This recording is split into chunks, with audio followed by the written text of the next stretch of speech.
येणाऱ्या पावसाळ्याच्या पूर्वतयारीसाठी कोल्हापूर महानगरपालिकेने शहरातील ओढे आणि नालेसफाईचं काम करण्यास सुरुवात केली आहे। कोल्हापुरातील सावित्रीबाई फुले हॉस्पिटलच्या मागे असणाऱ्या ओढ्याची साफसफाई करत असताना मात्र एक धक्कादायक प्रकार समोर आलाय। महापालिका कर्मचाऱ्यांनी या ओढ्याची साफसफाई करत असताना सडलेल्या अवस्थेत मृतदेह आढळून आलाय आणि या कोल्हापुरातील धक्कादायक प्रकारामुळे संबंध जिल्ह्यामध्ये एकच खळबळ उडाली।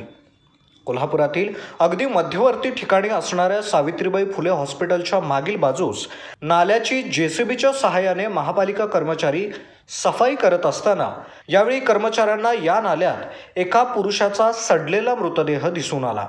यानंतर त्यांनी तात्काळ राजारामपुरी पोलिसात याबाबत कळवले असता पोलिसांनी घटनास्थळी जाऊन या घटनेचा पंचनामा केला।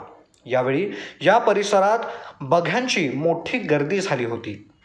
अप्पर पोलीस अधीक्षक जयश्री देसाई, शहर पोलीस उपअधीक्षक अजित टिके, जुना राजवाडा पोलीस ठाण्याचे निरीक्षक संजीव कुमार झाडे यांच्यासह जुना राजवाडा पोलीस ठाण्याचे अधिकारी कर्मचारी या ठिकाणी दाखल होते। दरम्यान या घटनेवरून हा अपघात आहे की घातपात याबाबत पोलीस अधिक तपास करत आहेत। या घटनेने कोल्हापूरमध्ये एकच खळबळ उडाली आहे।